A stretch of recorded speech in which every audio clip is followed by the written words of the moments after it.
Welcome back, everyone, to another SlabStox YouTube live show. My name is Aaron, your host, along with Nate, our co-host, and a guest today, Lou Geneux, in the building from Card Talk. Lou, thank you for joining. I couldn't be more thrilled and more honored to be here. Well, I'm very excited for today's episode because we have the ultimate underrated, overrated sports card edition debate.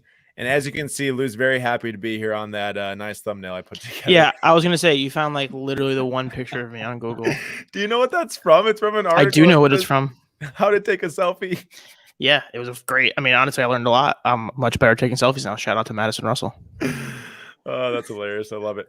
And as you can see, we had to put Sam Darnold on the intro graphic for today. Nate, I finally got rid of that card. I know, and that's why I put it there because I know you sold it before you should have. What are you gonna do? Who's gonna say to themselves, you know what, Sam Darnold's probably gonna be pretty good on the Panthers? Me. I was actively saying that. And then you sold it. Then why after did you holding stop? it? Because I couldn't emotionally hold on to it anymore. It hurt my feelings. Lou, how about that Jets win this weekend, though? Bro, I haven't had as much fun at a Jets game since like 2011. So it was really, really fun. That should be sad. I think that's a sad statement. Oh, it's an that's kind of the point. The point I'm making is that I live a miserable sports life outside. Well, a miserable football life. I shouldn't say that. Outside of the Astros. Outside of the Astros, who, going back to the World Series again. Here we go. So, but yeah, the Jets game was super fun. I've been a vocal critic of Zach Wilson. I take it all back. I apologize, and I need to be more patient with him. Wait. Before you take it all back, let's not. I know it's only 3 games up to this point, so let's not overreact to 3 games, but let's also not overreact to 1 game. Yeah, absolutely. That's what I'm doing. I'm doing it the other way. Like I was being too mean, and now I'm going back the other way. I could have said he's the best rookie quarterback in the NFL, probably will win Rookie of the Year, but I didn't say that, even though that's what I think. Hey, Nate. Like Nate, is your microphone in your kitchen or something? Can you hear me now? Yeah, much better. Get real close. Should I hold it in my lap? Yeah, there we go. Please. Better. Aaron, did you watch that missed field goal? Which missed field goal? Jets game? End of the game? No, I didn't see the Jets game. I saw one last night, the Patriots game. Wait, how did you not see that game? In Eau Claire, they forced us to watch the rest of the Jets game. Before they put on the Packers. I was at the Packers game. What? Was that one of your 2 season tickets? Yeah. You dog. You went to the Packers game? I want to go there so bad. Dude, it's a great experience. I had some Pittsburgh fans that are sitting next to me. They did not have a good time. It's just so I think I want to go for a non-Jets game so I can just take it in. Yeah, instead because the Pittsburgh guy there, I think that was his first. No, he was there in 2005. He said, but he was so into it. He looked so sad and dejected. I'm like, I feel like you gotta just go there to have fun. Yeah, I think that I've now changed, I would say, in the last year or so. I used to not care about football outside of the Jets. I've gone so hard the other way now where all I want to do is watch football. So I think I'd be able to enjoy it if I just went to a game. Nice. There you go. Yeah. What's up, peeps? What's up, global sports card investor? Toa says Lou on Card Talk definitely underrated. I don't know about that one. I agree. All right, let's hop into this underrated, overrated debate. Everyone who's watching right now, thank you for coming, first of all. Secondly, please join in with us every single debate we put up on the screen. Please join in and add your thoughts in on every card, every set, every topic, every person that appears on the screen. Please give a take, underrated or overrated, so we can read off the best ones as we go throughout the stream. Because as much as we like Lou and his opinion, there's some other really good opinions in here too. So not as good as mine. Before we begin, looks like Lou, you just talked yourself right into a free Packer game. Oh my! This is my dream. Steve Kerr's gonna take you to the game. If Steve Kerr took me to a Packers game, that's it doesn't get much better than that. Lou, make the trip. Make the trip, buddy. I'll book the flights tonight. You know what I'm saying? Yeah, talk to us after. We'll see. Yeah, anyway. All right, first debate. Underrated, overrated, Sam Darnold Kaboom PSA 10. The last sales on October 2nd for $1,525. Lou, how much did you sell yours for before the season? $1,300. Oh, okay. That's not too bad. Okay. And that's I was expecting it to be like 800 or something. Yeah. No. It was 12 or 13. I can't remember the exact number. If the person who bought it is in here, they might say it. Yeah, I sold it pretty well. Yeah, that's good. But so check this out: 3-1, 6 in the NFL and QBR right now. 15.25 for Kaboom rookie logo PSA 10. Underrated, overrated. Underrated. He also leads the league in rushing touchdowns. I did hear that also. Leads the That's NFL crazy. in rushing touchdowns. So are you mad that you sold it? Yes. He's very mad. I am the king of emotional buying and selling, and as much as I tell myself I'm going to stop doing it, I still do it over and over again. It's hard to not. It's so hard. It's so hard. I like to think I'm like a savvy investor. I know what I'm doing. Blah blah blah. Here I go. Like, I'm just going to buy a Sam Darnold Kaboom. He's on the Jets, and he's the worst quarterback ever. And then when he gets traded to the Panthers, I'm like, nah, see you later. Makes no sense. Here's my question. What did you do with the $1,300? Maybe you invested into something other than Zach Wilson, and then it works out well. I actually used it for grading fees of F1. And did that turn out well? We'll see. We'll see what happens. Okay. Well, We'll see.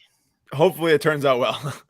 Hopefully, yeah. I mean, that'd be great. But I did need some grading fee money, so that fit in there nicely. Yeah.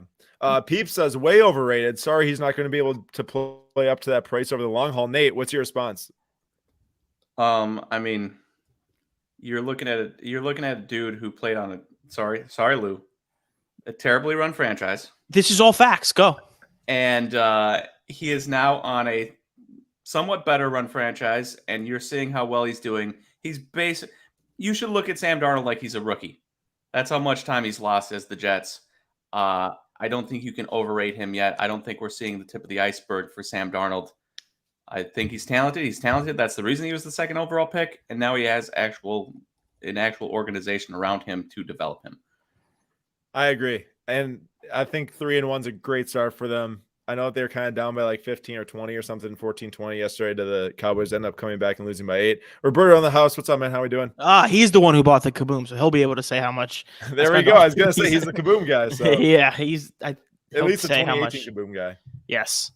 Yeah, right. I also would say for these, it's so hard to find reference points, and it's so hard to say if something's overpriced or underpriced when it's something like a Kaboom 2018 and earlier specifically, because they are much lower pop. Like, I would love to know what does Daniel Jones's Kaboom sell for right now? Like that, I would use it as a basis point to work backwards. Yeah, no, and that's I think the whole thing. Like a lot of these that we have in here today, it's like it could be underrated or overrated based on something else in cards. Like it's you gotta kind of compare it to something. But we will get into that more as we go. All right, second one here. We have a Tom Brady 2018 Spectra Gold Vinyl 1-of-1 PSA 9 that sold for $6,401 on September 27th. And the whole premise here, 1-of-1s from non-top tier sets, overrated or underrated, because I'm sure you've seen what some of the 2018 Brady Golds and Silvers sell for of other sets. But $6,401 for a 1-of-1 of Brady from Spectra. What's your thoughts? Overrated, underrated? I'm going first. Yeah. I'm gonna go underrated on that as well. 2 for 2 underrated. Any thesis behind it? Oh yeah. I would say that typically I would shoo this away because it's a Patriot. Get out of my face. But like, I've adapted my feelings a little bit. I think pretty much I feel like everything Brady is good to own in terms of like the actual dollar amounts is, always going to be questionable because that's going to change a lot. But I think having a 1-of-1 Brady, especially in a Patriots uniform, is going to be really, really good. Yeah, and it's not like that Spectra is like some type of super. Yeah, it's not score. Set. Yeah, it's not score. You're right. It's not score. It's not like a Downers die cut or something like that. Like that is a gold vinyl 1-of-1. However you chop it up, I'll go next and they can go after me. I'm saying that's extremely underrated. There's so many Brady cards from 2019 Select, Cosmic, Dragon Ball Z, whatever the heck those parallels are that sell for like just as much, if not more. And Spectra it's a thick base chrome card, which I actually like those cards a lot. Nate, you're up. I will say Spectra, underrated. I'm going to agree with Toa. I'm going to say the whole Tom Brady craze for 18th, 20th year stuff, overrated. And so therefore, with this 1-of-1, I'm going overrated. I feel like I get it. He's the GOAT. He's the greatest of all time. I wouldn't spend $6,400 on this card at all. Can I ask you a question? Yeah. Are you saying overrated just so that we all don't say underrated? Because I'm confused by that take. I think the whole buying 20th year LeBrons, 18th year Tom Brady's, anything like that, I don't like it. Nate, Even so, super rares. Even super rares. Nate, so Not you're here telling for me it. you'd rather have like a Bowman Chrome PSA? Let's just say like an 8 sells for 6,400. I don't know how much it sells for, but it's got to sell closer to that than like a 9. You rather have like a Bowman Chrome rookie 8 2000? Yeah. Yeah. Yeah. I know the print run is I know this is a one-of-one, and that is however many thousand, but I'd rather have that one.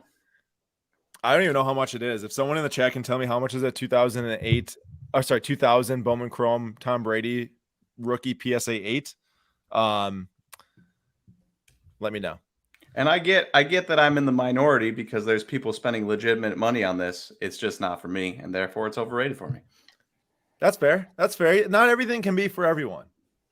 Some people Fact. just also like, okay, let me put it this way. I bought my first Tom Brady card ever at the 2021 National, ever in my entire life. I actually like searched out and got. I didn't even search it out. A kid wanted to trade with me, and all he had that I thought I could sell probably at the time was a Tom Brady card. So I brought it in and sold it the same day because I didn't want it.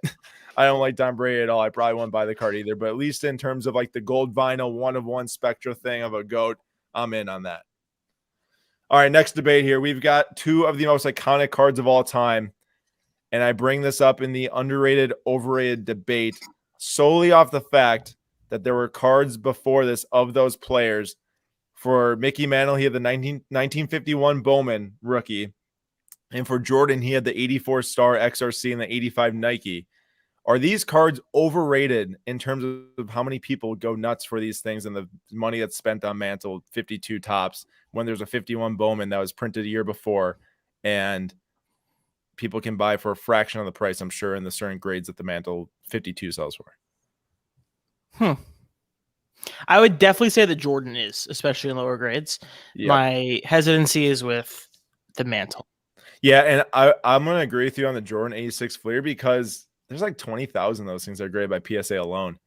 And yeah, there's a ton, right? And they're cool, right? Like, honestly, I could think of worse things to spend $3,500 on. So, like, it's not the worst thing in the world. Yeah. But if we're talking about, like, overarching, I feel like it's a little questionable. Yeah, and then flipping it to the Mantle, 52 Mantle between PSA and SGC, I think there's a combined around 2,200 graded between both grading companies. So that's where I'm going to agree with Lou. Yeah, that seems more underrated. Yeah, like that's underrated to me just based off the fact that, like, hey, if there were enough of these Mantles out there, a PSA 1.5 would not be selling for $30,000.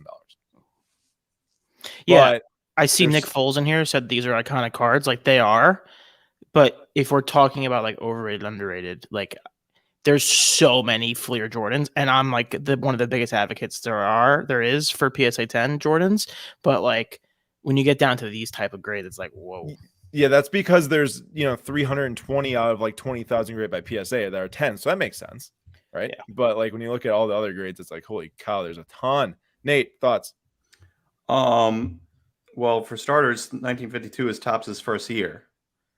That's the best card from Topps' first year. It literally can't be overrated.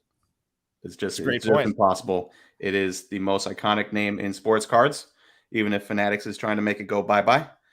And trying to. Wow, shots fired, bro. What's up?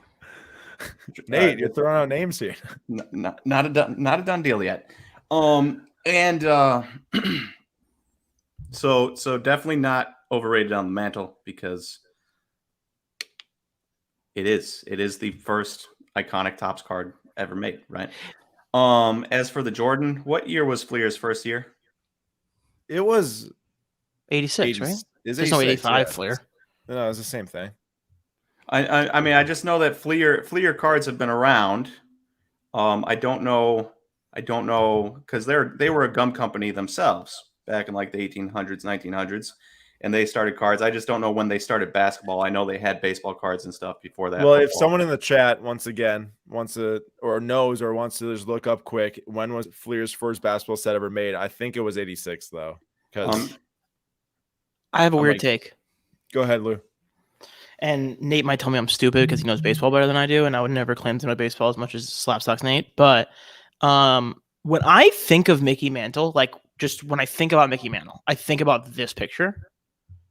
when I think about Jordan, I don't think about that picture. I think about like the dunk contest or like well, that that's push, because you weren't push old off enough one. you weren't old enough to watch Mickey Mantle. I wasn't old enough to watch Jordan either. So like, where does that make sense? I mean, More highlights of Jordan. you can get highlights on YouTube of Jordan, and you also would have watched Jordan play at least last couple of years of the Bulls and on the Wizards, probably. No, But I didn't. Where? Yeah. What would you say is like the Mickey Mantle like image? it's that. I mean, it's that because Would you say that for Jordan too? No, that's why his Nike. That's my point. This is my point. It's a Jordan logo, man. It's a Jumpman. I mean, that's kind of similar. Yeah. Oh, So Peeps and Nick Foles. It says there was a Fleer 61-62 set. Well, okay, so that's when it came back. It's when it came back, 86. The Yeah. resurgence. Okay. So I mean, in that sense, yeah, you have first remade year of Fleer, but Fleer's not an iconic brand like Topps is. So Wow. Hey, Jordan, Nate and I were just talking today that we actually want the Cardinals to beat the Dodgers, but I'm not sure anymore after that comment. Jordan Are the says it's a Brewers? lot- Did the Brewers make the playoffs? I'm not even kidding. Yeah, we won the division. we had the same amount of wins as you did, Lou. I don't watch the NL, so I wouldn't know. Rude. It's a lot like when I think of champions. Brewers don't come to mind. Well, let's just wait and see. Hopefully, we can do something this year. You know what? I agree. I wanted the Cardinals to beat the Dodgers because it's absurd to me that Justin Turner's the seventh hitter in their lineup. But just because of that, I would like the Cardinals to bow out very quickly. Are we going to talk baseball on this show? There's definitely some baseball coming up. Okay, Lou. good. Actually, it might be this very next slide. It is Yordan Alvarez. So we have 3 underrated, overrated here. Everyone in the chat, feel free to throw in some opinions. The first underrated, overrated is going to be Topps Dynasty as a product. They have the rookie logo on 2020 Topps Dynasty. They also had on 2019. They did not in 2018. This RPA of Yordan Alvarez, numbered at 10, on card, sold for $265. Underrated, overrated, Lou. Topps Dynasty. Topps Dynasty is a criminally underrated product. I will 1000% agree because there's nothing in baseball from Topps that is like an RPA, like an NT, other than Dynasty. And the cards are beautiful too. And people love to say that like they hate event worn and like all that. This is Dynasty's game worn, right? I don't know about this specific card from 2020. But Yeah. But generally speaking, I think Dynasty is typically a game worn thing. I could go check out my Keston Hira, but yeah, I think so too. I do agree with that. I'd like to point out that not only is Dynasty underrated, though I do still prefer my Bowman. If I was spending $265, I go for a Bowman. Bowman card. doesn't make patches though. But Yeah. well, I get it. But I it's not my first love. Fair. But also Yordan Alvarez is criminally underrated. That was It's the next unbelievable. one. It's The unbelievable. next one was Yordan Alvarez, underrated, overrated. Yeah. You know who else is really under? Never mind. I'm not gonna do an Astros thing. But he's very, very, very underrated. He's extremely. His prices. He had a fine year. His prices went down. Oh, this is a fire take from Cards, Coins, and Crypto. Yordan is a Hall of Famer for sure. Yeah, I agree. Wholeheartedly agree. That's 100% a fact. Already retires tomorrow and he's in. We have a lot of underrateds on Topps Dynasty. We have a underrated if knees hold up. Are we worried about his health? He's going to be a DH only guy sooner rather than later, in my opinion. I see. Got you. And then the last underrated, overrated is the Astros fan base. Underrated, overrated. Nate. 1 second before we move on. Yordan Alvarez is currently averaging 5 wins above replacement in his young career through his age 24 season per season. Now he's played 3 years, but he's super injured last year. So just take that with what you will. Averaging 5 wins above replacement over a 162 game season. Is that a lot? Years old. Yeah, tell us what we should think of that, Nate. I have no idea what that means, Nate. That basically means he is. Let's put it this way: 2 wins above replacement is nice. 3 to 4 is a very good player. Like a Justin Turner right now, like a Justin Turner from this year. So you're saying he's the best player in baseball? 5 is like an all-star. 6, 7, you're borderline MVP candidacy, and then 7, 8, 9, 10, you will probably be the MVP. So he's very good. Yeah. Dr. Monopoly says Astros fans can eat pennies. Can you block that person? I would ask that you block that person. I can, but I won't. Fine. I will. He might be able to actually. Don't tempt him. Don't tempt him. As for Astro fans, my only experience is with Lou, and I see him tweet out passive-aggressive things all the time on Twitter.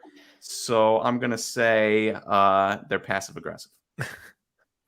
I'm definitely the most passive-aggressive Astros fan I know. I was going to say, I think Lou's just a very passive-aggressive person. Yeah, that's totally true. I'm so aggressive and like just straight up aggressive. Abrasive is the word I would use to describe myself. Like, especially when I want to be. Like when you're talking about the Yankees, like criminal cheaters, like this is how I get. But you want them to win. I did want them to win. Why? I want to kill them myself is the real reason. My dad also had a really nice parlay going, so I was like fired up for my dad. The real truth comes out. Yeah. No. The real reason is I want them out. I want to kill them myself. All right. Nate stuck this one in here. Next, underrated, overrated, we have everyone but Lou here. Ryan Johnson, card collector 2, myself, SlabStox, Nate, and Tyler Schmidt. Lou, give us your underrated, overrated on this line of gentlemen here. Okay, cool. I'm going to go Ryan Johnson, underrated. I'm going to go Aaron Nowak, underrated. I'm going to go Nate Rodabaugh, overrated. I'm going to go Tyler Schmidt, underrated. Shots fired. Shots fired. I uninvite you to the Packer game. Well, you don't have control over that, so I don't even care. I was going to say, Nate, since when do you have tickets?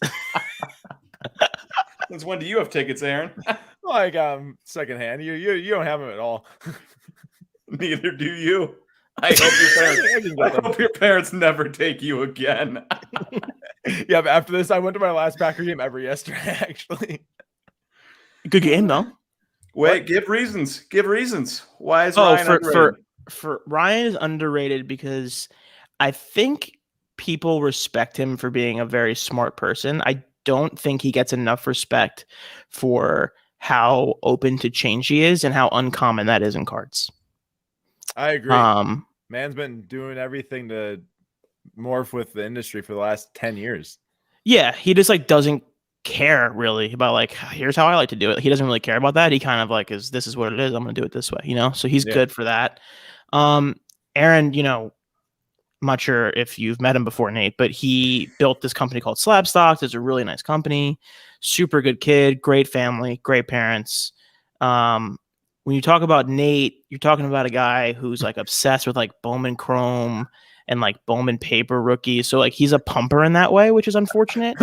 But which is unfortunate. It's something you want to avoid, but it's just the way it is. And then like Aaron kind of gives him some legitimacy. So in that way, he might go back down to properly rated. As far as Tyler Schmidt, again, one of the smartest people I know. He's helped me a lot in my career and in life in general. And I think Tyler's brain is sometimes so big that like I even get lost.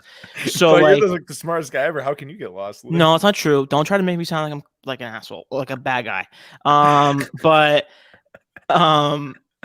Tyler is very, very smart, and I don't give him enough credit, so I'm going to give him credit right now. There you go. Hey, Jordan, thank you. I don't know if we're lumping Lou into that or not, but if we're not, I think that Nate's the one that's the one that's left out. Make this pick an NFT, and we'll see what's what. That's funny. Yeah, that's 1 ETH. Here we go. Really quick on the Brady One-of-One take. Underrated. He is still an active player. Will only be 24-ish years. That will ever be true. In 25 years, fanatics can fire out all the one-on-ones they want, but to me, it won't match or it won't mean much. All right. I'm looking at human centipede. All right, moving on. Lou, we've got a 2019 Topps Series 2 foil rookie PSA 10 that sold for $611.37 yesterday. Why is this card here? Great card. I'll let you can explain it. Nate, go for it.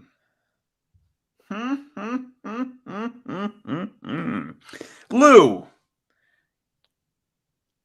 my memory might be a little bit faulty, but I feel like there was somebody in this chat that owned a Topps Series 2 foil PSA 10. And then I feel like there was somebody else in this chat that said, whatever you do, hold that card and then somebody Sure. else in this chat proceeded to sell that card like the next day. So here's what happened. I had one box left of Top Series 2, a product that I had purchased because Gary's, my boss, his cards were in that set. So I had some boxes and I was sitting at home one day bored. And I was like, man, I'll just rip a box of Topps Series 2 2019. This will be fun. I'll get some Gary cards. I pulled a rainbow foil Tatis out of there. This is a long time ago. This is like a year and a half ago at this point. And so I get it back and it's a PSA 10. And I'm like, you know what? I'm just going to sell it. Like, whatever. I'll just take the money and I'll go buy something else with it. I think I sold it for $250.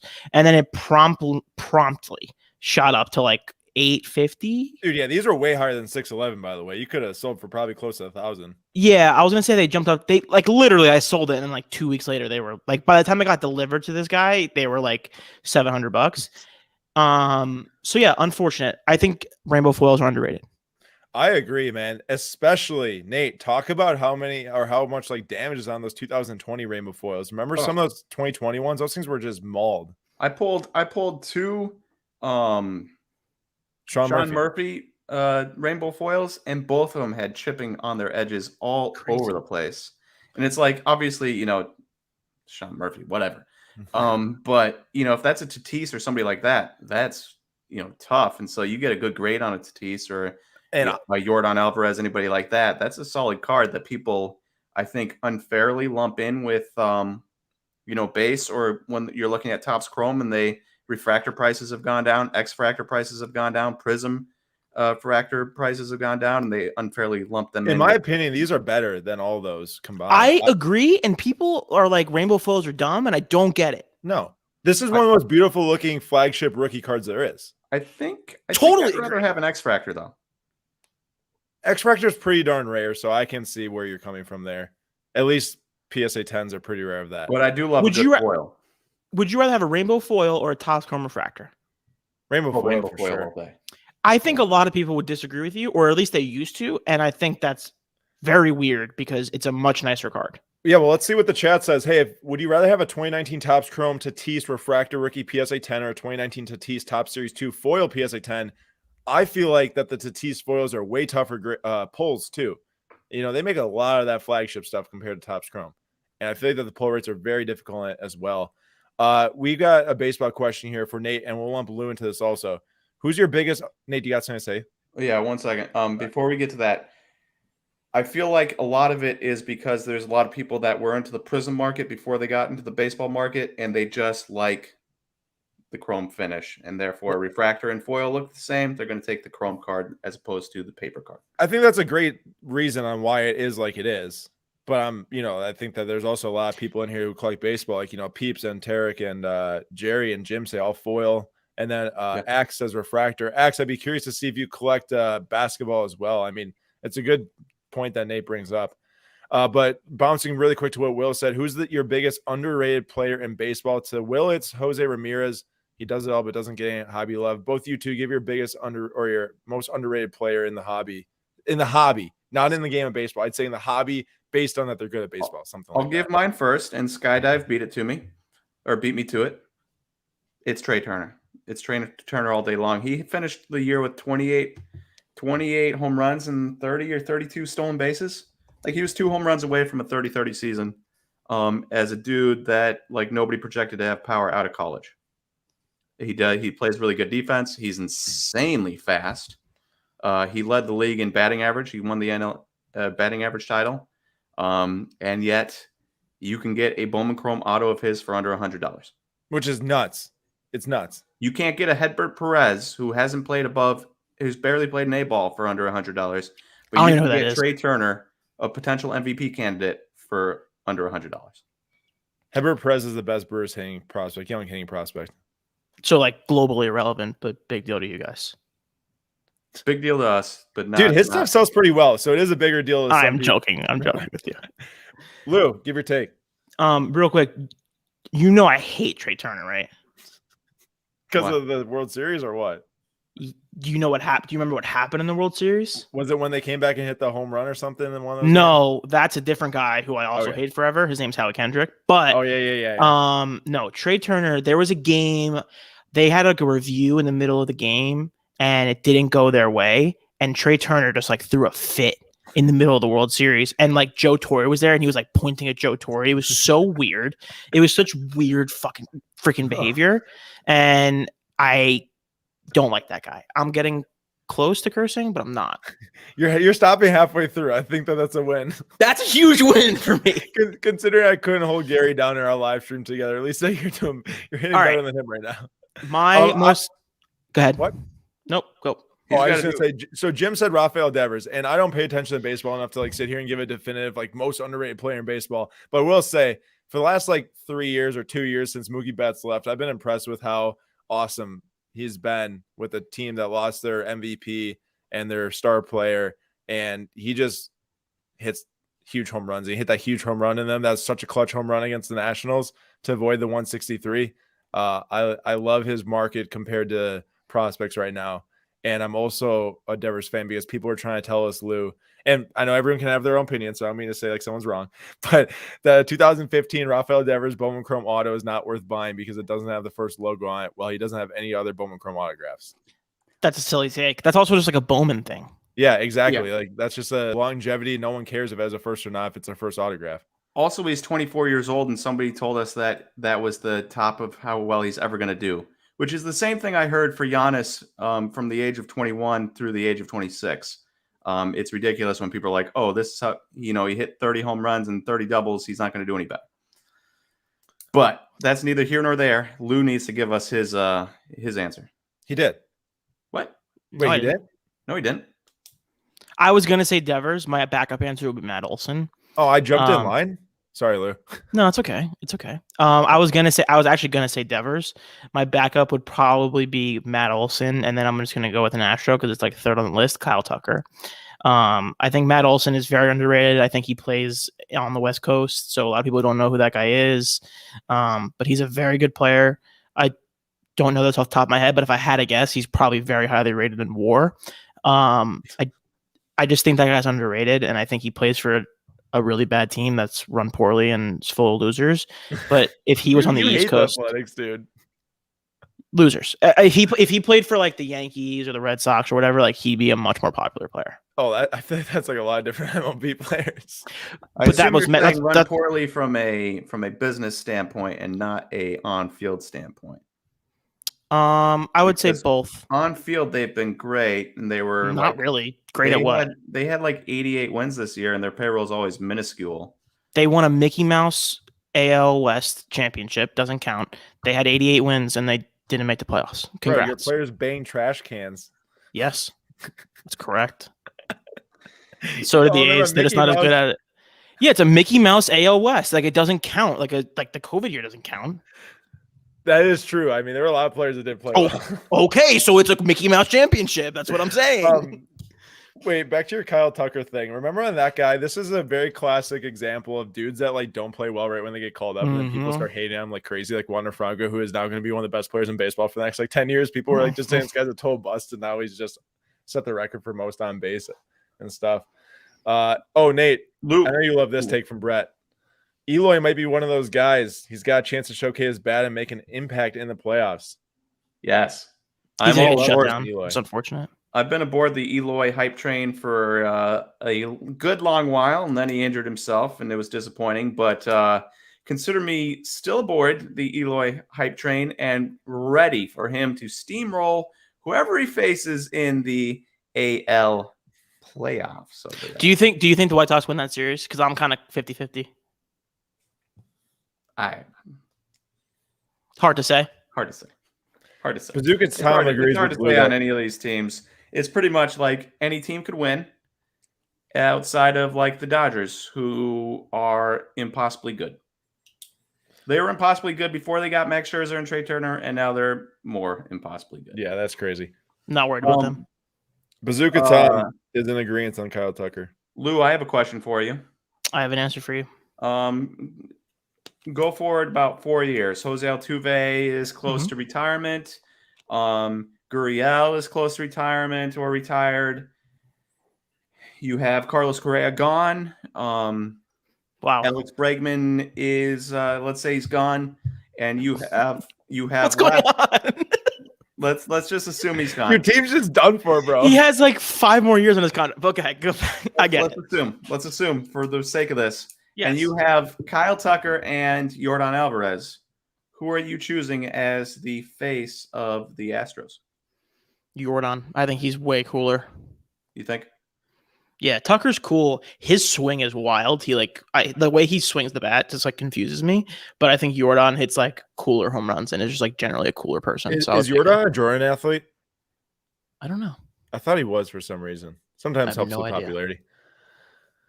All right, next one. Because we got a lot more to go. Instagram, overrated, underrated. Today, Instagram crashed for like 6 to 7 hours or something. I think it came back kind of right before this live stream today. I couldn't post anything though. Just a little fun joke in here. It sounded pretty serious though. I remember 2.5 years ago it went down for about like a full day, but people are talking about like being deleted offline off It's of up. the internet and stuff. Oh, there says Shane Air Yordan. It's a great nickname. Is it working, Lou? Can you confirm? It is. It is working. I Oh. haven't reset my Instagram all day, so I had like a thing from this morning. Anyway, Gotcha. Well, Instagram's back, so if anyone wants to catch our content on there later, you can now do so, I suppose. But today there's nothing going. All right, this is kind of hitting on what Nate brought up earlier, and this is just absolutely insane to me. So we've got 2018. This is 18th year Tom Brady cards. Prism, silver, PSA 9. While these were extremely short print compared to basketball, PSA 9 sold for $3,750 on September 28th.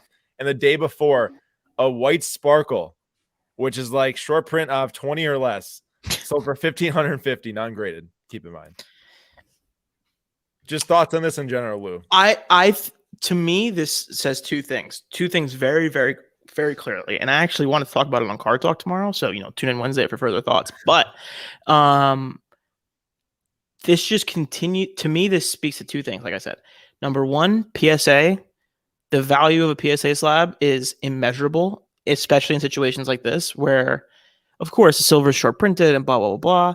But like these two prices have no business being what they are. The secondary thing I would say is I don't think a lot of people understand what white sparkle is. Do you think people think it might be like disco, where it's like fast break disco parallel?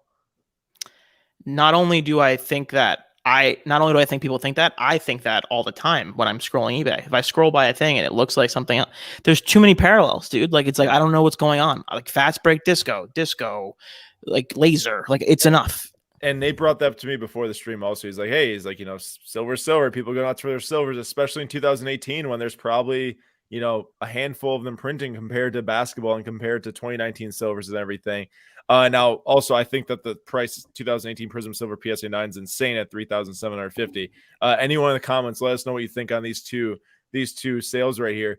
I'd be intrigued to see what that white sparkle grades for. I think that's the intriguing part of it about this because I'm looking at the centering and not going to lie, it doesn't look real great. Left to right, it does not look real great.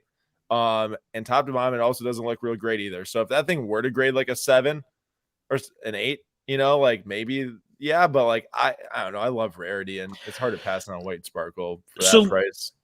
Let me just pull out the take here.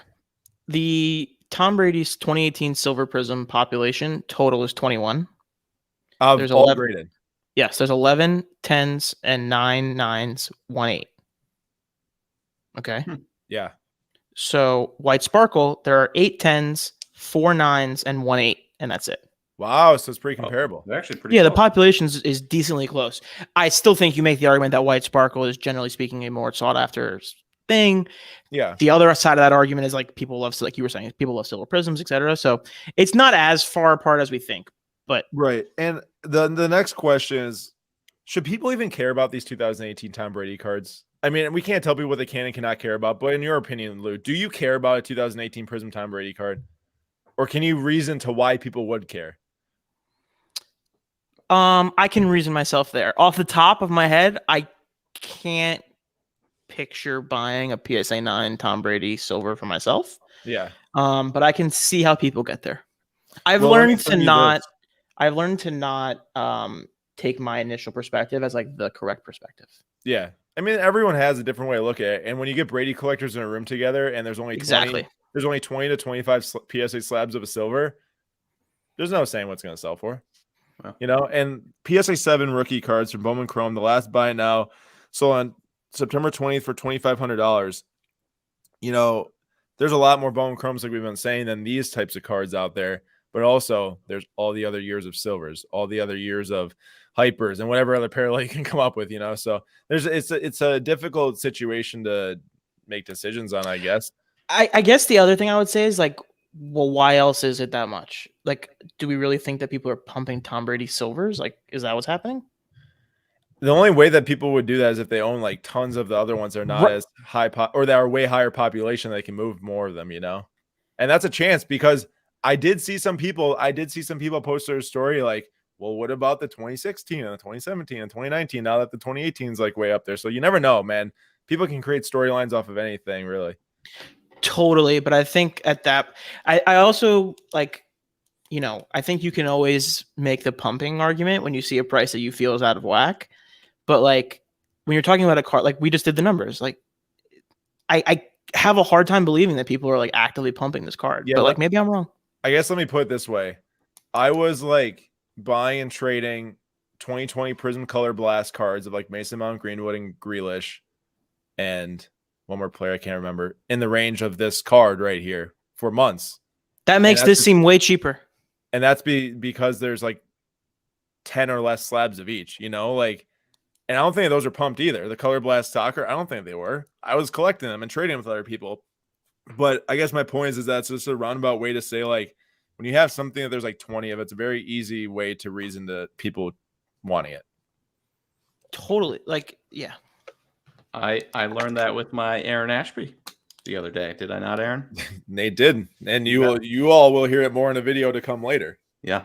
But this white sparkle, do you think it matters that the only way you can get white sparkles is through the white sparkle packs through like Panini points on panini.com? I think that hurts it. And therefore your average person can't pull it from a box or a blaster? Heck yeah. And People don't know what it is unless you get the pack. I mean, look at like Nebula cards. They sell nice for how short printed they are, but they're not Nebula. Yeah, Nebula? What's They're the beautiful. weird They're odd choice. tie-dye one? I thought there was like not tie-dye, but Tiger Stripe? Cosmic. Thank you. Yeah, Cosmic is in. You see that brain? Cosmic brain right there. I feel like you just brain blasted like Jimmy Neutron. Yep. All over the place. But yeah, so that's all I got. I got you. My Mahomes 2018 Prism BGS 95 number to 275 is a fraction of these prices. SMH. I think that's the hyper, like the blue and yellow hyper potentially. Yeah, I mean, I would rather have 2018 Prism Mahomes cards, but I'm not a Brady fan at all. So makes sense. Nate, this is a fun one. Walk us through this. All right. There's a two-part question here. There, Lou. Number one, Ohtani. Overrated, underrated?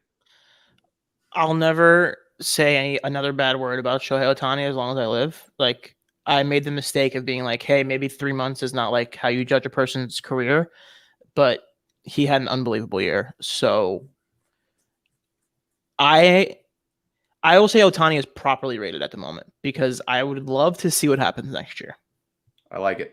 And then second question, if Vlad had won the Triple Crown, does he deserve the MVP, or does Ohtani deserve it because Vlad neither pitches nor runs bases very well? I would say Ohtani deserves it. There you go. To be the most valuable player is like.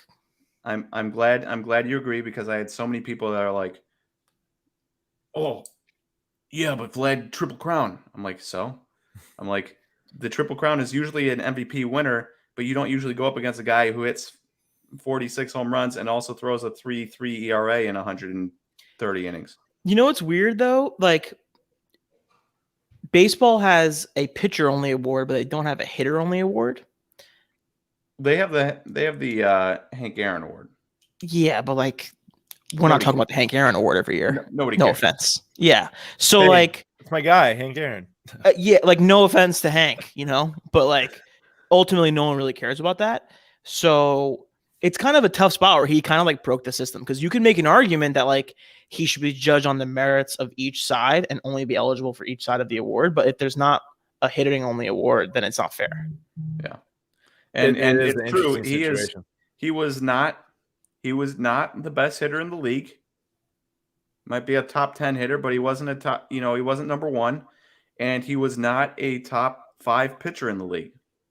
Like he's not the best at either one of the things he does, but when you combine it together, he becomes the best player in the league by a pretty long shot. Yeah, it's Peep pretty says- easy. What? No, go ahead. I was just gonna say, Peep says 9 more for Ohtani this year. That's what really seals it. Do we know what Vlad's was, Nate, offhand? I thought it was in the 7s, but I could be wrong. Probably around there. Second Maybe half of the pick question. something. What? Oh, and then second half of the question, the one I really wanted you to answer. The Bowman Chrome rookie craze really blew up this year. And so you have a Bowman Chrome rookie, PSA 10. And remember, he has 2 Bowman Chrome rookies, right? And he also has 2 Topps Chrome rookies, Topps Chrome update. So it's pretty similar there. And you have his purple out of 250 PSA 10, $1,525, October 2nd.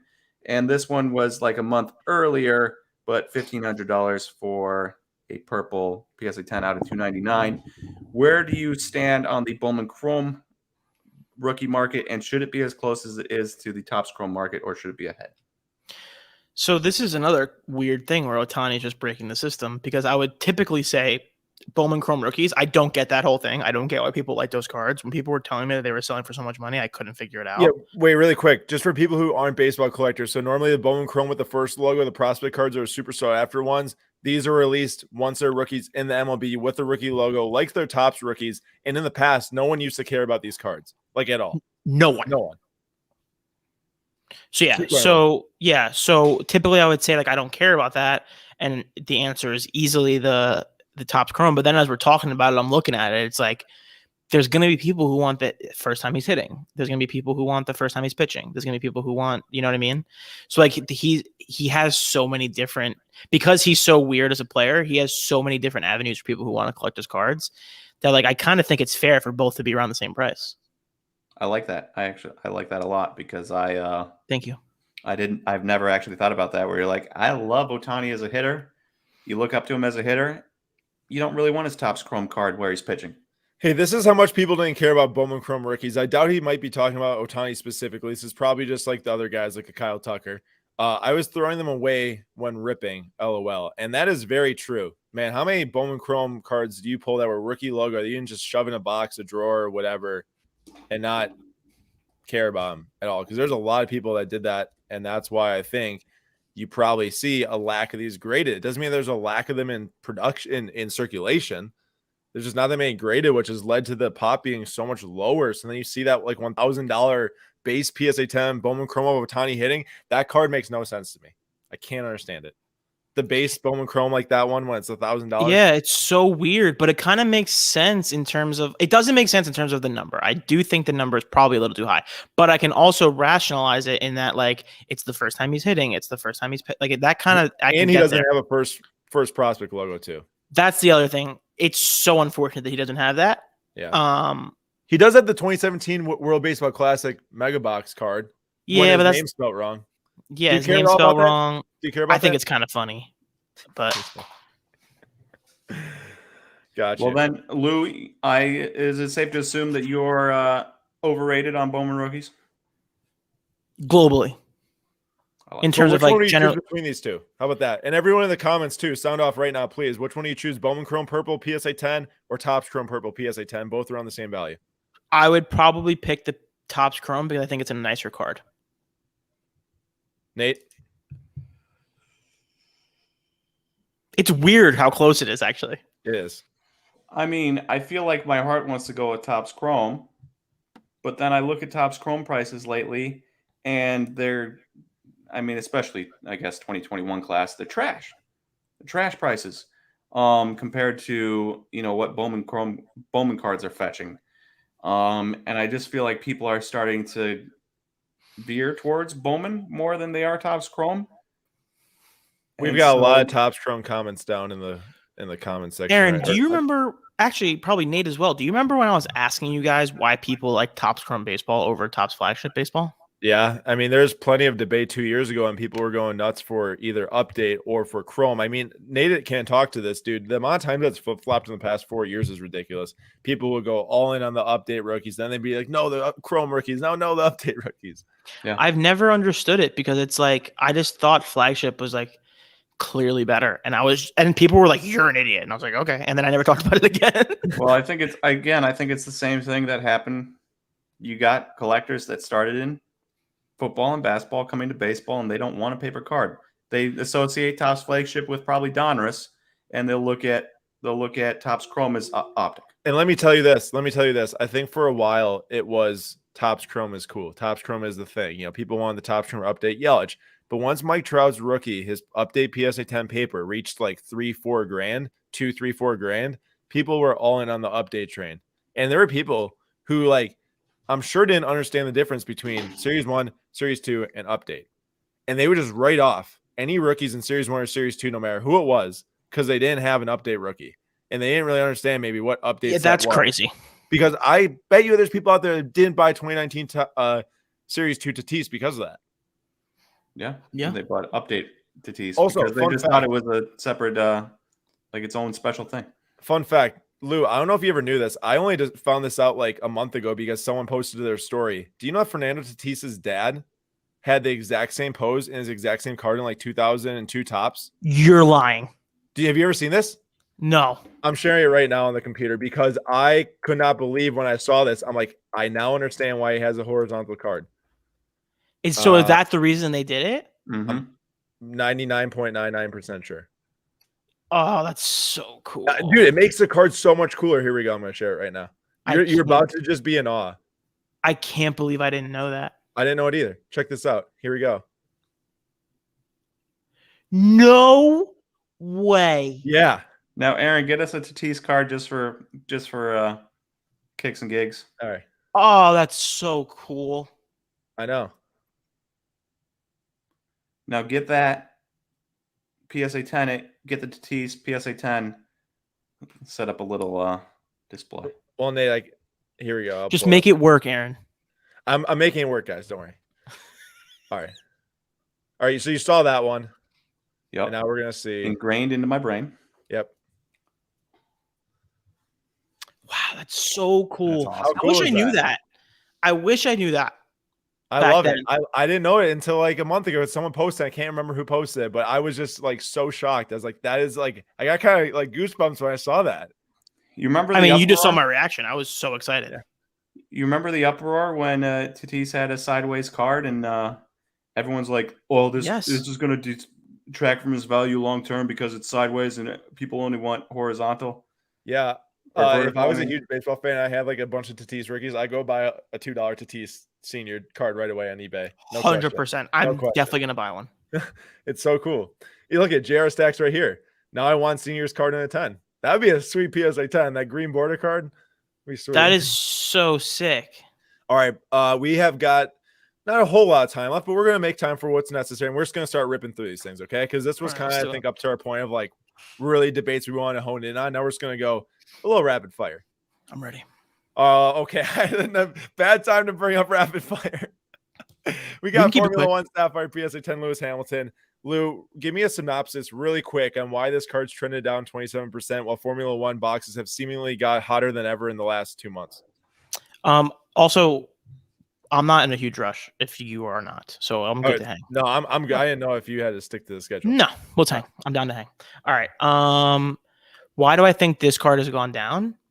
I would say probably because there's more of them available on eBay, number one, they just weren't as available before. And then the other part of it was that he was in a championship race where it seemed like he wasn't going to win for a while. I think now he's kind of taking it back. But yeah. Well, here's my theory is that and I fell victim to this myself. Keep in mind. So I was a novice coming into Formula One when my dad really got into it.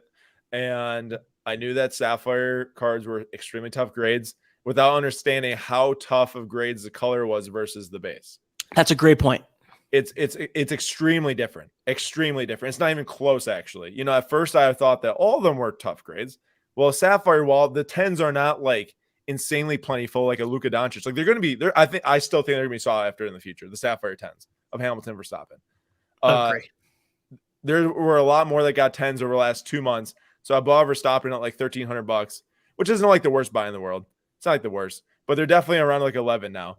And more of these got graded, more of them got 10s, and now the price is down. But I guess my whole point to bring this up was that it's very key, and I try to hammer this point home, Lou, and I think you probably agree. It's like you got it with all your might, like you said. You know, the passion buying. I passionately bought a Max Verstappen after watching my first few Formula One races. It's like just hold off because you know that more 10s are going to come out. You just know. You know what's weird though about that? We were so early. Like that initial like jump up that happened, it was hard to tell. Like we were just in the forest and we were like trying to figure out what the moves are. So I don't hold it against you for buying that, Max. Oh, but no, I'm if I don't get more than what I pay for, I'm just gonna keep it. I'm just gonna hold on to it. Like there's no point in selling a 24-year-old dude who just has his first card, who's gonna be the best in racing for the next 10 years probably. Because George Russell is terrible. Okay. Just messing around with you. I know. But that brings me to the more of the underrated, overrated. And I want to go between two things here, Lou. One, sealed wax. The other one, PSA 8s of color from Formula One. And this can also apply to soccer for Sapphire too, because the color was jacked up in Sapphire soccer also. First, go with the wax. Do you think, and that was an auction sale from September 21st. There's a buy it now recently, like $1,600 for a Topps Chrome Formula One box. I remember in May when I was in Miami, these were about $425. I remember in August when I was in the Dells, they were about $700. I remember then like right after they're $900. Now they're $1,500. Like overrated, underrated on this wax, Lou. They were $550 at the National. I almost bought a case. Sad boy. Sad. I would say I've gone back and forth on this. I've thought about this a lot over the last week, especially. I think now the price point where it is matches where the energy is, right? So like I would call it properly rated in terms of like pricing. The other side of this coin is like if you're gonna buy a box of Topps Chrome F1 right now and you're ripping it at $1,500, it's close to a questionable decision. That's super risky. It's super risky. It was so not risky at 500. It's officially risky at 15. The question becomes, if you're gonna buy this box and stick it in your closet for 10 years, how are you going to feel at 1,500 in 10 years? It's really hard to say. Let me tell you this. 2017 Topps Chrome Champions League Soccer was the first set ever made for Champions League Soccer. That set got up to around $3,550, $4,000 a box. Now it's down to about, I say, $2,600, $2,700. I'd say a pretty similar set in regard to the market space and how much it totally matters. I would say, and this is a thought I haven't fully baked out yet, but soccer and that set specifically came out at like the perfect storm moment for cards. So I think it's a little different in that way. Like I think we're a little bit more mature as a marketplace. But I don't disagree. That's a fair point.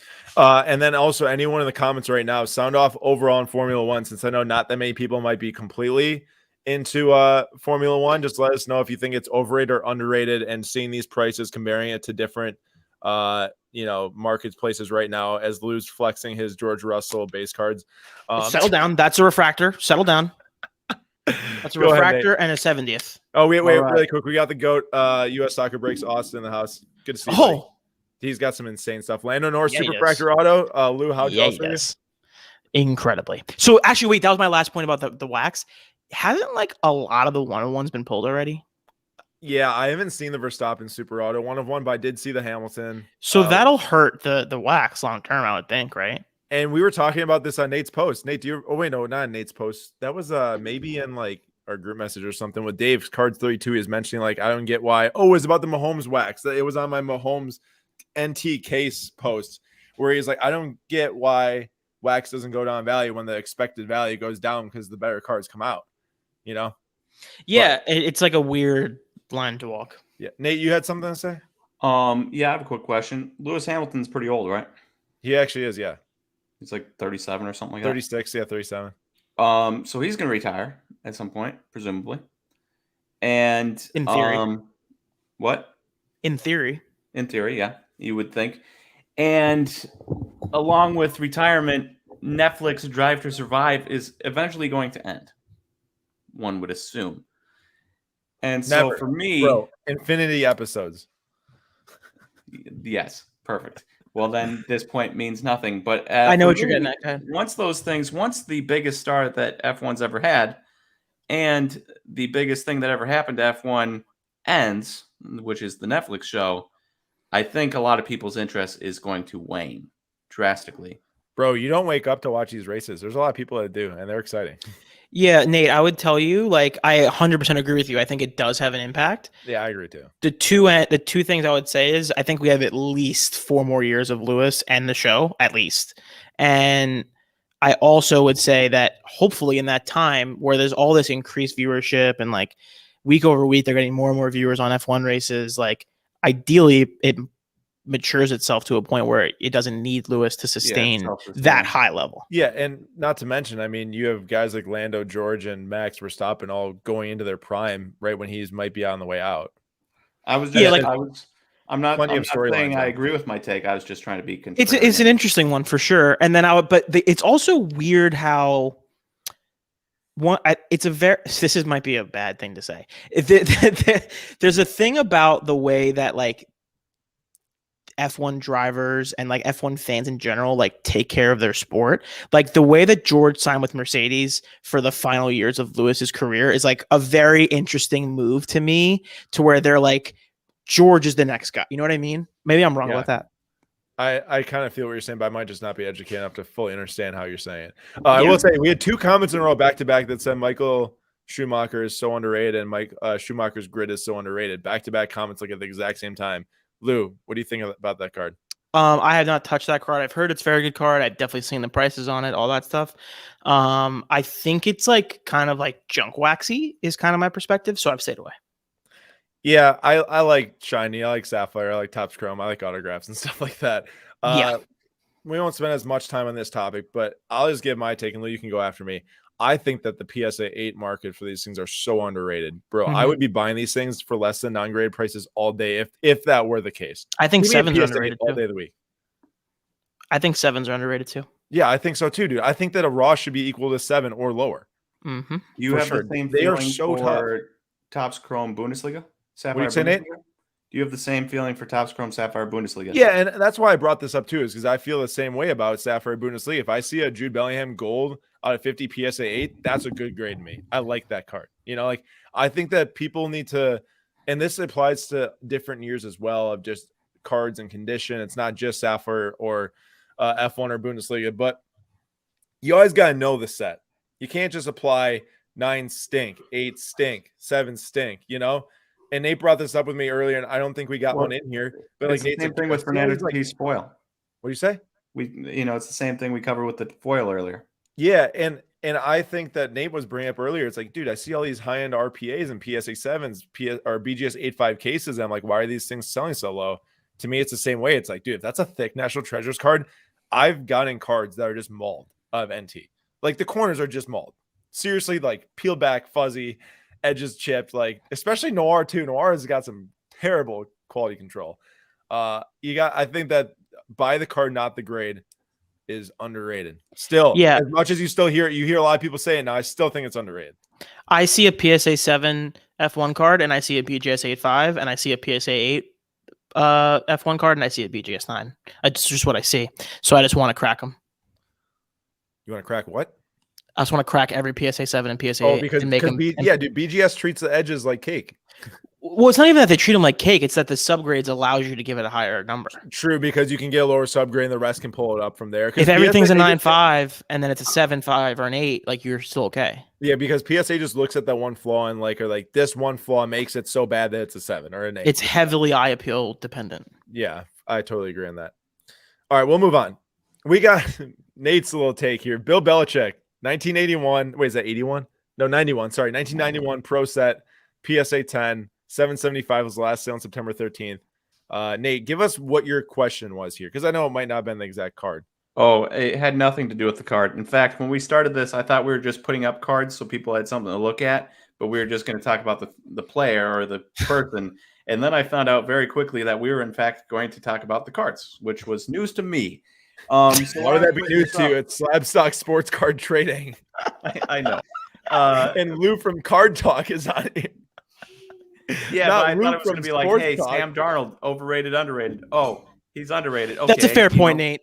I think that Aaron did a bad job telling us what the rules were. Yeah.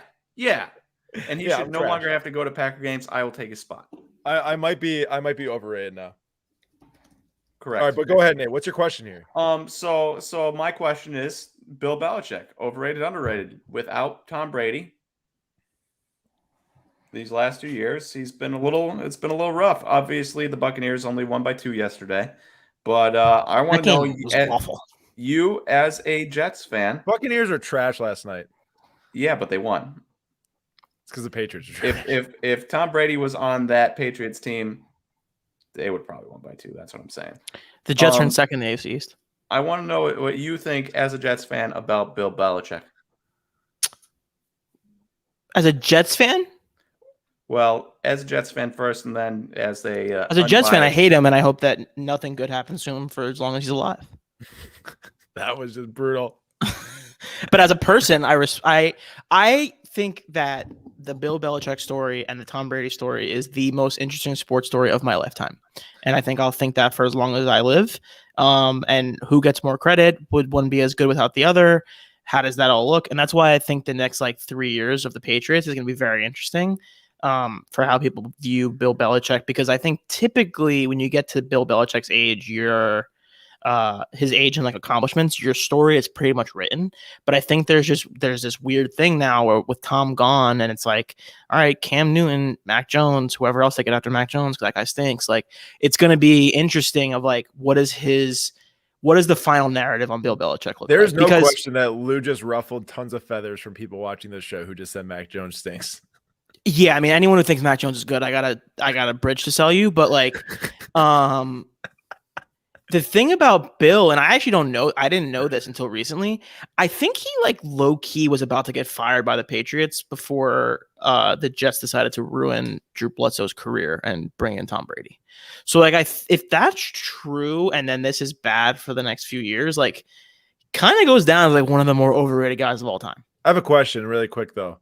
Mm-hmm. I mean, Cam Newton is not good anymore. He just isn't, And it's not like they had anyone since Tom Brady that's been good enough for them to really win. What team in recent modern history has won without a superstar quarterback? At least gotten far, I guess. I mean, the way the game's played now, you need a guy and until you have that guy, I guess, is Bill Belichick just not that good because he can't win without a quarterback and no one else can either? Go ahead, Nate. You forget that Bill Belichick is also the GM. He brings in who he wants. So if he doesn't have another quarterback in place, it's his fault. He makes all the decisions. And I think that's fair to say, Aaron. It's really hard to have a really good quarterback and all that stuff, but we write the story of everybody else with the same rules. So Bill gets the same treatment that everyone else does. That's fair. How many Jets quarterbacks or how many Jets coaches have been fired?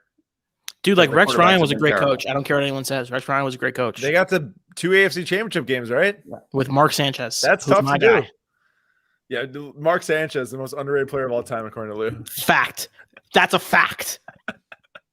I'll go to my grave on that one. That guy. Well, then I expect you to have the world's #1 Mark Sanchez collection. I would love to do that. There's no cards that are every time I want to buy a really good Sanchez, it's prohibitively expensive. I just can't spend $5,000 on a Mark Sanchez card. Just can't. It's because there's too many people like you. There's no way there's that many people who care like me, though. But why is it $5,000 then? I don't know, man. But clearly that's the way it is. So I would love to do that. Belichick is building something with Mac Jones, and I hate the Pats, but Mac Jones doesn't do anything. Dude, he had 19 straight completions last night. He averages 6 yards a pass. It's the lowest in the NFL. He doesn't do anything. He's Kirk Cousins. Does Zach Wilson do nothing too? Zach Wilson threw 3 50-yard touchdowns or 2 50-yard touchdowns yesterday. And 4 picks the game before, I think. Totally. So do you want to do a thing real quick about Mac Jones? Because I have an actual take. Just go for it. Great. My take about Mac Jones is that they don't put him in a position to do anything wrong, so he makes very few mistakes. Zach, on the other hand, I've watched all these games very closely. He's constantly put in positions to make mistakes, which is kind of part of it, and it's kind of what he is, and it's not what Mac is. But anytime Mac Jones has to go off schedule, there's a mistake. He almost threw a pick six at the end of the game yesterday because he just can't do anything. That was a bad throw. Anytime he has to do anything off schedule, it's a disaster. Our viewership dropped by 5 since Lou started Good. to go up on me. I hate that guy. I will say this. One, Mac Jones, very much a rookie and very much in his 4th game. So Very much a rookie. let's give him time. How many guys? I mean, how many guys have Sam Darnold? Sam Darnold. Who do you guys think the rookie of the year is in the NFL? Case in point. Oh, No idea. no idea. I think it's Zach Wilson. We're 4 games in. That's Oh too my soon. gosh, moving on. Hey, Moving on. wait. I had a second point, Aaron. Don't move on yet. My second point was Belichick is building something with Mac Jones, and I hate the Pats. While Mac Jones is in his 4th game, I also heard that Belichick and Cam Newton were building stuff when Cam Newton came out of the gates hot last year, and look where that landed. So, all in all, let's not overreact, good or bad, to 4 games of Mac Jones, please. Aaron, don't you dare have a reaction to anything 4 games into anyone's career. All right. We should just not talk about football for 3 years. I agree. I totally agree. All right, here's a fun one. We've got 2 different Pokemon cards on the screen here. We got 2000 Topps Chrome Charizard. That is a Spectra, kind of like a refractor PSA 10, but probably even more rare than that. So for 4,716 on October 3rd, that was yesterday, and a Neo Destiny Shining Charizard PSA 10, which is one of my favorite cards ever made in the Pokemon world. So for $5,462 US dollars, it was an Australian dollar sale, but that's a conversion right there. Lou, this is a general overall question first. Yeah. PSA 10, like pre-2000, let's just say 8 Pokemon, overrated, underrated? Underrated. I agree, dude. I think that these are, imagine trying to find a 10 nowadays. Imagine trying to find a 10. Super hard to find a 10, and like a raw card that you can grade to a 10. Like, yeah, that's what, I understand. Yeah, I think Topps Pokemon is very underrated. I was super hot on that when I was like getting back into Pokemon. I just think that Criminal Minds, tough scene, bro. I just think that anything Pokemon, I specifically go like 2004 or earlier. That's typically, I'm actually earlier, but I think up to 04 is good. I just think all that stuff's so underrated. Dude, I couldn't agree more. And we don't have to spend a whole lot of time on it, but I just think that this stuff is so, it's just so condition sensitive. Like, I don't think people understand how hard it is to actually grade some of these cards, the older ones. It's so difficult. Yeah, and I think people, especially you put the Shining one in there, like people don't understand what Shining means. It's like such a big deal. If I had the money, I'd buy a full 10 set right now. I'd just go find a full 10 set. People love Shining in Pokemon. Yeah, like the Shining Celebi, the Shining Mewtwo. Those are Shining Tyranitar. Those are some of the coolest cards ever made. Yeah. I love it. All right, we'll move on from that one. We got sealed wax. That did not know Topps made Pokemon cards. Yeah, they had Topps this very moment type of set. Today. Well, there you you go. It's all like the anime designs. Yeah, it's cool. like from like the TV show and movie and stuff. Okay, next one. Sealed wax in total. It doesn't have to be this 2019 Prism Hobby case. This is just the thing on the screen to show. Sealed wax, holding it, putting it in a closet. Underrated, overrated? Overrated. It's expensive, dude. I would way rather buy cards and flip those and hold them and trade them and like to get a case of this stuff to then hold for like 10 years. Like, it just doesn't seem fun to me. Doesn't do it for me at all. If I'm going to do 2019 basketball cases, I'd rather spend more money and get like a, I'd rather buy like a 30 grand box from like the 90s of like something huge. Yeah, if we're talking straight money, there's way better things you can spend 30 grand on. But I would rather buy like a Immaculate, which is obviously a lot more expensive. I don't even know if Immaculate is the right one to say, but like that kind of thing. Yeah, I feel what you're saying, but I just think in general it's overrated. But I do understand why people do it. I'm not trying to say I don't understand why people do it. It's just me, myself, in my position. There's no way I could buy something like this and shove it in a closet just for it to marinate for like. Yeah, I'm not nearly rich enough for that. It's overrated just because it's overrated to not open it. I knew Nate was going to say that. Nate is just a ripping pack fiend, is what he is. I cannot.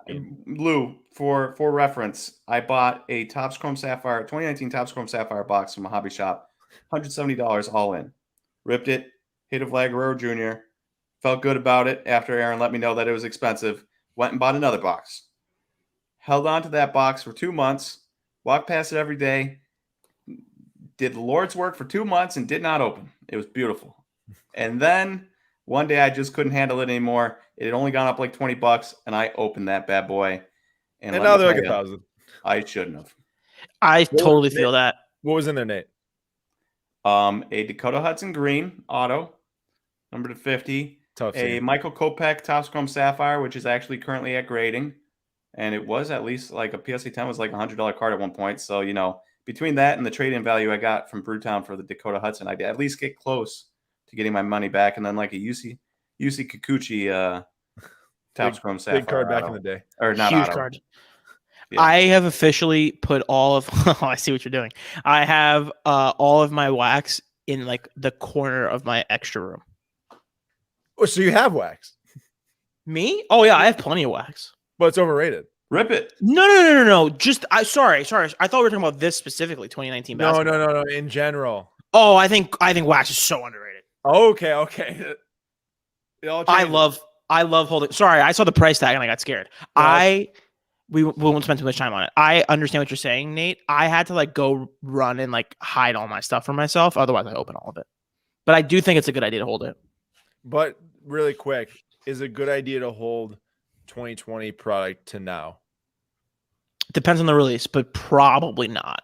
Yeah. But like, I know I bring it up because I know you were dabbling in the 2020 Prism world. Yep. Mostly because of the class. I'm assuming you just love how. Yeah, I just felt good about the class. I still have a lot of it actually. I think football that is, everyone. Yeah, 2020 sealed football Prism. Yeah, I think probably if I had to go back, I probably would have spent the money on something else, but I still feel pretty good about it. All right. Good to hear. All right. I already spoiled it, but I flashed here some grade B podcast card talk. Just kidding. It's actually a 10. It is a gem in 10, just like Lou Geneux here. Card Talk is part of 1:37 p.m. that Lou co-hosts with, as you saw earlier, Tyler Schmidt and Ryan Johnson, who's the owner of Card Collector 2 Shop. Just want to give a quick shout out to them for being awesome and being underrated because they've been some of our closest friends for the time that we've been running slab stocks in the hobby. I mean, I've been in the hobby for forever, but since that time, big shout out to Lou for being a great guy. So make sure to check out their podcast, Card Talk. Comes out every Wednesday, right, Lou? Yes, sir. Every Wednesday on YouTube at 1:37 p.m. channel and Apple Podcast, Spotify, wherever you listen to your podcast. There you go. Can I ask you a question? What's your worst take that you have that was recorded? Worst I know what that mine I've had is. that's I recorded. have 2. Oh, it was for sure an article where I absolutely ripped on Yordan Alvarez.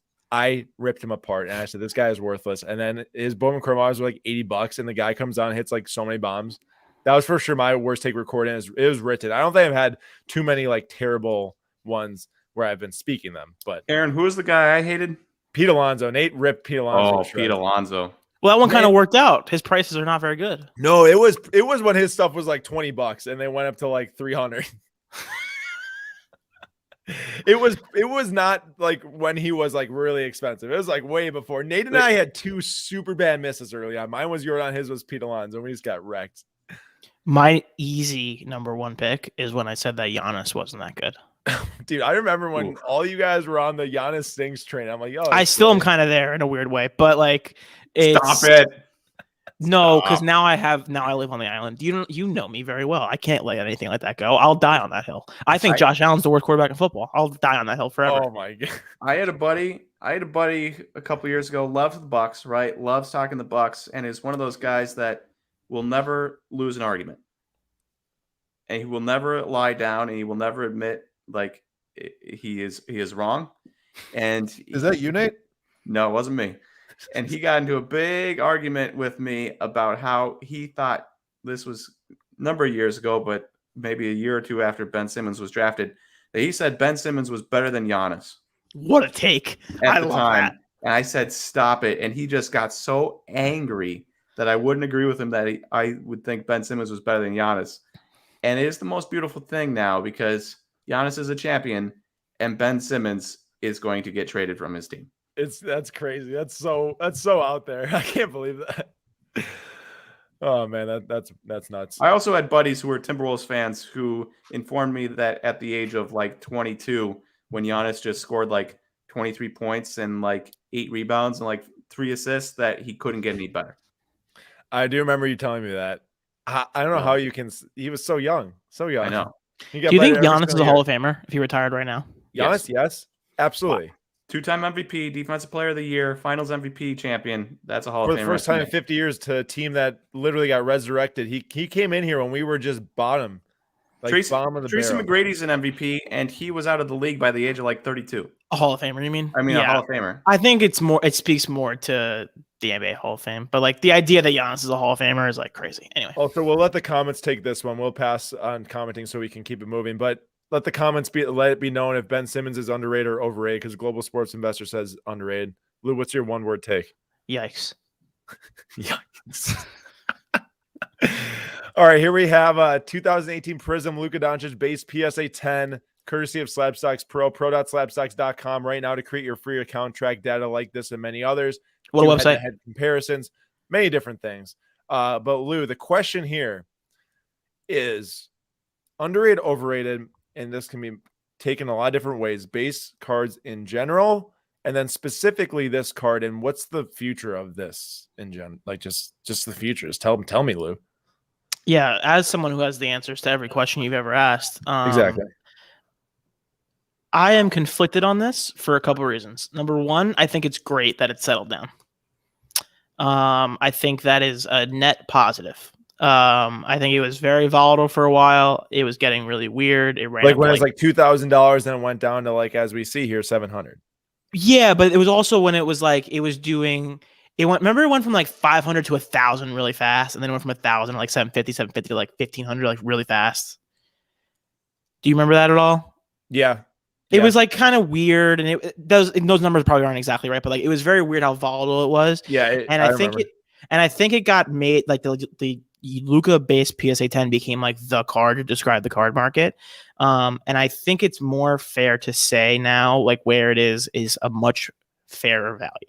I still think 800 might be a little high, but it's a fairer value. So it went from 700 now up to around 800 in the last 2-3 months. And to me, we remember the days that this card was $25.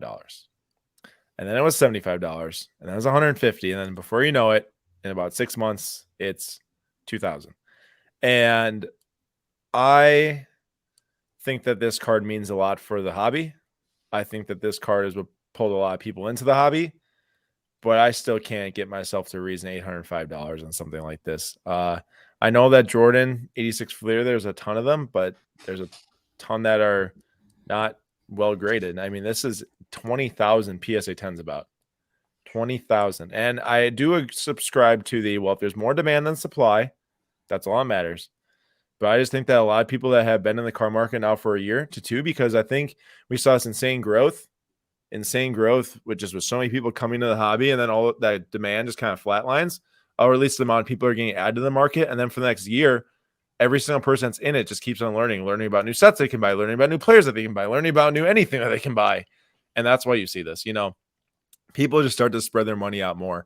I don't subscribe to the thought, though, that like there's this weird stigma around this card. There is, I feel like it, because of how hot it got. It's like, that's not the person's fault who owns it, right? It's like, you can't like hold it against someone for owning one of these. I don't tell for sure, but I just wouldn't personally be spending $805 on this. What do you think the right number is for this card? What I think the right number is, that's a very difficult question, but a very fair question. I think that like, I don't want to get roasted for this, but I'd say between like 400 and 500. So that's where it's interesting, right? Because I think Tatum is around 400. I think Trey is at like 250. Yeah, but so like, if it's 400 to 500 in my mind, then all those guys are cheaper too.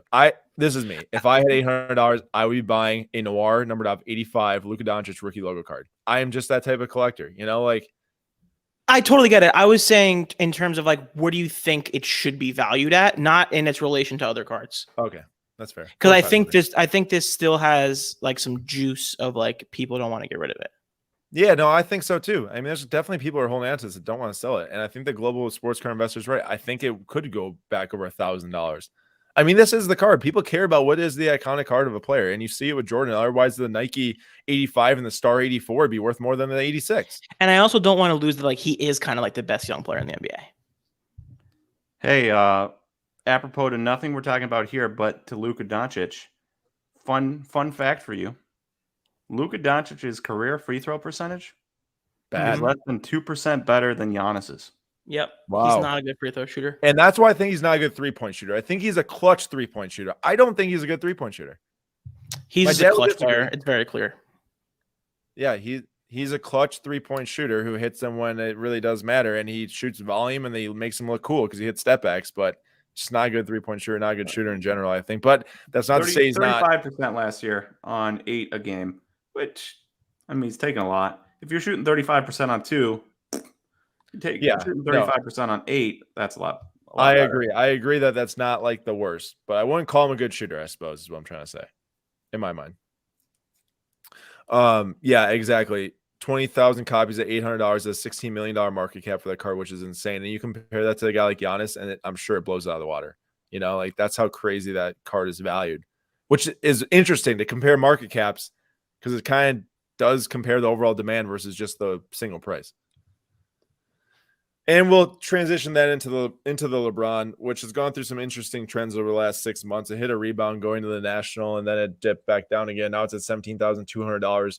Is this the type of card, Lou, where you sit there and think, old card, 2003, tough grade because the centering is so bad and so many copies, 10s are kind of immune to the base stigma? Because that's how I feel. I'm not like, I think that all base cards have their own place in the market depending on the year, the production, the grade, the condition. And I'm not saying I'd spend $17,000 on this either, but I do see why it's worth that much. I think that I would buy this card. If you told me a PSA 10 of this card was $5,000, $10,000, $15,000, $20,000, $25,000, I'd feel good at any number. I think this is the best quote unquote modern basketball card that is like an attainable card by far. Yeah. So I just think this card is good pretty much at any number in my perspective. And I own 0 of them. I think that it's tough because when you see cards go through like 3Xs in 2 months, I expect that they all get such bad stigmas. Like imagine, Lou, if this just slowly climbed from 10,000 last year to 17,000 now, how people would look at this card versus it going up to 42 and down to 13 and now up to 17. Like it's interesting to think about. It switches the perception of the card, no doubt. And I think if this went from 12 to 17, 10 to 17 over the last year without a huge spike or dip, people are saying this is the most underrated card ever. You know, I'm not saying that people would say that, but I think I could reasonably see people say that. I haven't considered how much of an impact the narratives of the last year of like the ups and downs are affecting these cards. A lot, I think. Like take out like the ups and downs roller coaster of the last year that applies to everything. So take that out of this card because it's not a fair thing to hold against it. It's the best basketball player of our lifetime, the best basketball player ever, his rookie, PSA 10, relatively low population compared to what we're looking at globally. Yeah. I just think this card is underrated. Yeah, I'll agree with you because, for years people would say, grab the top vintage cards, grab the top goats because they gain 5% each year. But then once you see something gain 300% and then drop, it's 40%, it's just a different story then. We got 4 more years of LeBron, 3-4 years of LeBron. I would feel great about this card in 10 years. I think so as well. Go ahead, Nate. I'm thinking LeBron. Hear me out. I think he's taken such good care of his body. I think we've got a number of years of him still being like a star on his team. And then I think we have like 5 years of him being like a 15, 20-minute man off the bench playing with his son. I don't think he has that in him, though. I don't think he can play like that. I think you're right that his like body is there. I think he's going to try to play a year with his kid and then retire. I don't think he has the ego to go 20 minutes off the bench. I don't think so. I don't see him playing Vince Carter, dude. I just don't see him lumping himself. It's just not his category. thing. I think you just like water yourself down by that point. I just want to see him play till he's like 45 and still be like old bully ball down in the paint, 20 points, 20 minutes. The best version of LeBron is bully ball LeBron. I'll always say that. Heat LeBron, just backing down everybody. No one can stop him. Dude, That's the best version of LeBron. Next level. Giannis. I assume he's talking about Giannis. I agree. Giannis is the GOAT. No question. Giannis is not the best basketball player. Oh, okay. Interesting. Next one, Lou. here we go. So we just talked about the base cards of these guys. Now we've got on-card rookie autographs here. Specifically, I'm going to look at the right one here because this is where I think that the PSA 10 Topps Chrome gets interesting. So this is not really a top LeBron rookie auto. This is like the SP authentic signatures, which I think is probably sitting well behind like the SP authentic out 500, the other ones that people like of him that I don't have on the top of my head right now. So $10,077 for BGS 8.5, 9 autograph LeBron James rookie auto on card. I think I already said that. Is that underrated compared to a Topps Chrome base PSA 10?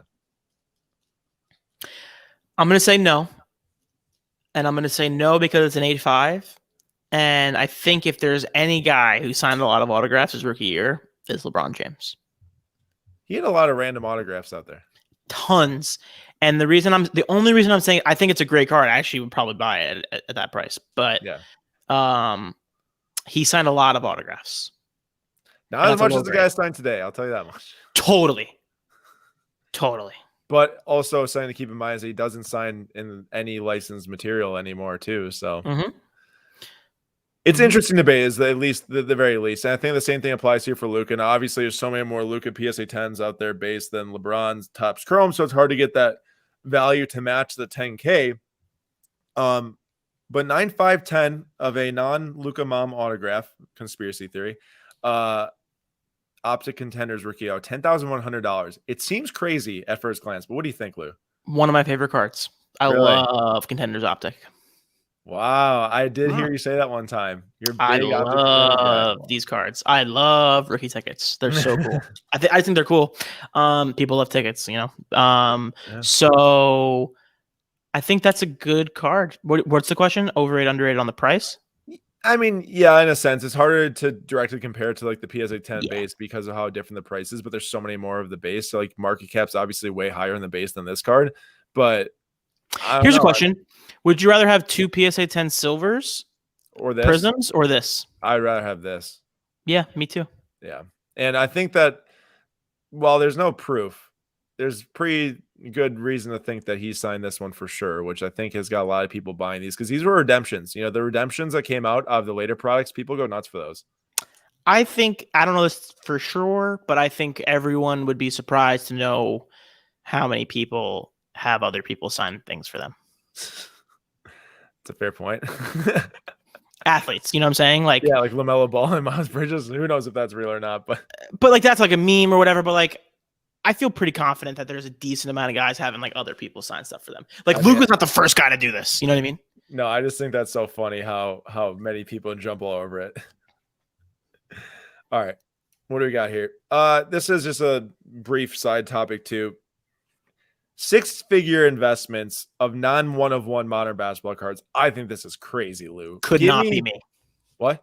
Could not be me. No, give me any other GOAT between Ronaldo, Messi, Brady, even though I don't like him, Jordan, LeBron. Like you can find so many good LeBron cards for 150 grand. It's not even funny. So many good. Yeah, I guess it's like hard for us to say, right? Because we don't have 150 grand lying around to spend on cards.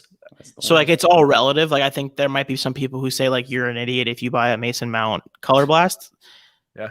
Like literally, you know what I'm saying? There are for sure people who have thought that looking at my page like I'm an idiot. I guarantee Yeah, like there's people who think you spend $5,000 on a rookie and it's like, what are you doing? You know what I mean? Yeah. So I guess that's kind of that part, but yikes. Yeah, that's how if you're spending $192,000 on a single Zion card, I guarantee you that's not your only card in your collection.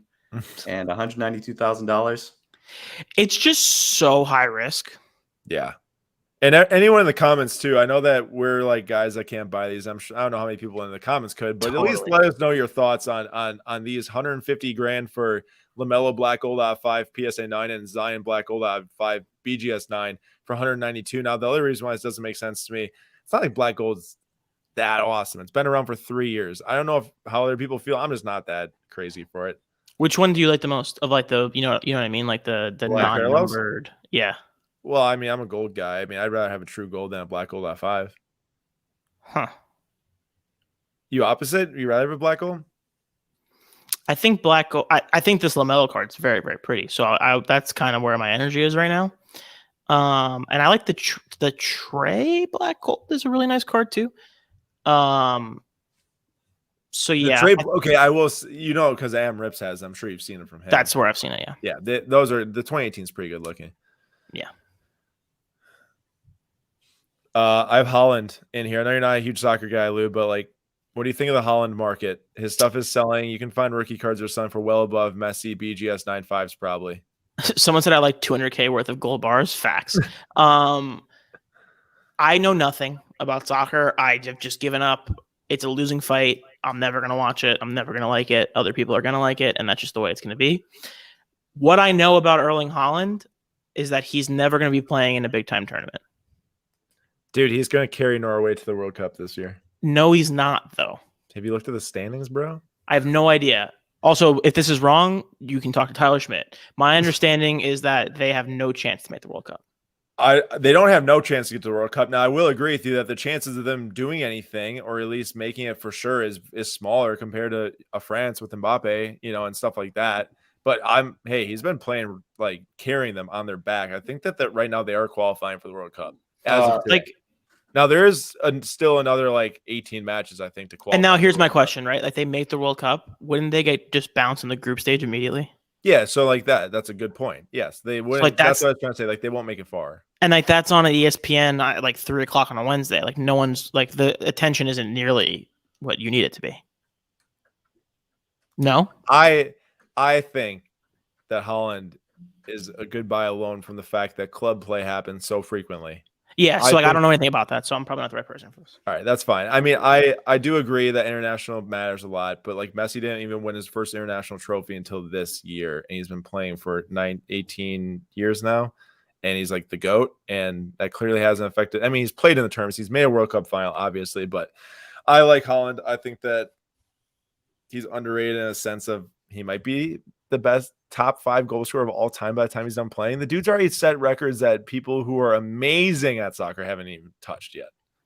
That's a preposterous thing to say. They used to be a top 5 soccer player of all time, but I'll go with it. I didn't say he'll be a top 5 soccer player of all time. Goal scorer of all time. But that's a top 5 card market thing of all time. So who's the number 3 best goal scorer of all time? You definitely have Messi and Ronaldo at top 2, and then also Pele up there too. He's probably so you're putting him with Pele and Messi and Ronaldo. That's what you're doing. This guy scores so many goals, it's not even funny. He scores so many goals. I'm talking. Aaron. Some say Wayne Rooney's better though than. That's not true at all. That's what I've heard. That guy was awesome in FIFA. I will say Wayne Rooney made one of the best plays I've ever seen in my life. That MLS play when he chased that guy down and then stole it and then kicked all the way down the pitch, and then that's insane. I don't know if anyone's pitch. I think this is one of the last ones. I love coach cards. You know this. Coach cards. I love coach cards. Criminally underrated. I think 35,000 is far too cheap. This is the Greg Popovich 2017 Black Prism when these things just burst on the scene. I remember opening a hobby box of 2017 Prism and getting a Steve Clifford hyper and just being like, what do I do with this? Do you remember the 2019 National when we opened that box of Fast Break? Yeah, the Fast Break we did. Yeah. I think the only discos we got were coaches. Dude, you are totally right. I love it's such a funny meme that I love coach cards. It's look at Greg right They there. should bring them back, to be honest. And it should be in all sports. I would die for a Robert Saleh rookie card. Who? Robert Saleh. Aaron, come on. Jets coach. Oh, yeah, that guy now. I wouldn't expect him to know that. Yeah. Yeah, okay. Got you. All right. What do you buy us for 35K, Lou, if you could? Absolutely. The color match between his jacket and the Prism Black is unbelievable. The color match on the Greg Popovich. And then the Spurs. The Spurs have got black and gray also. Wait. Lou's contradicting himself. Earlier, he said he did not like the disco's too many parallels, but now you've got a black disco and he would buy it. When you're talking about coaches and then the jacket match to the parallel, it's unstoppable. And let's keep in mind that there is the true black hobby in this same lot too. So you gotta buy one to get the other. Buy one, get one free, basically.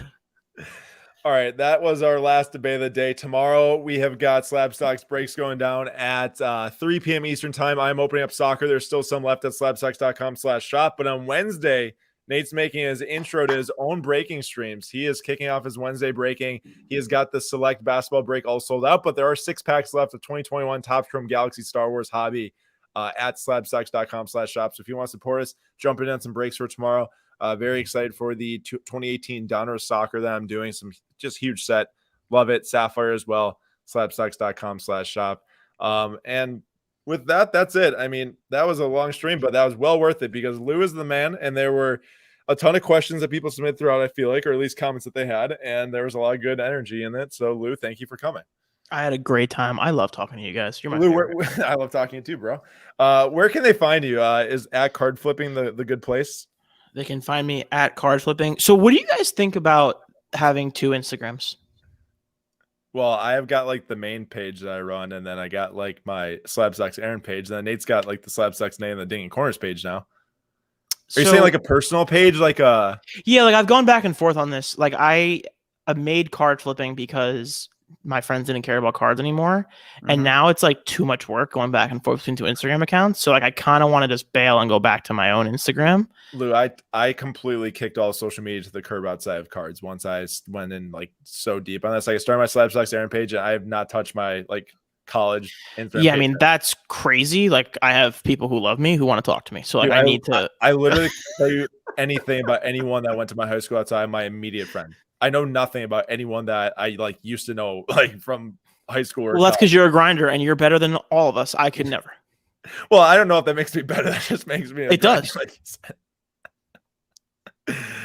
So anyway, yeah. At Card Flipping, at Lou Geneux, specifically Card Talk Pod. That's all.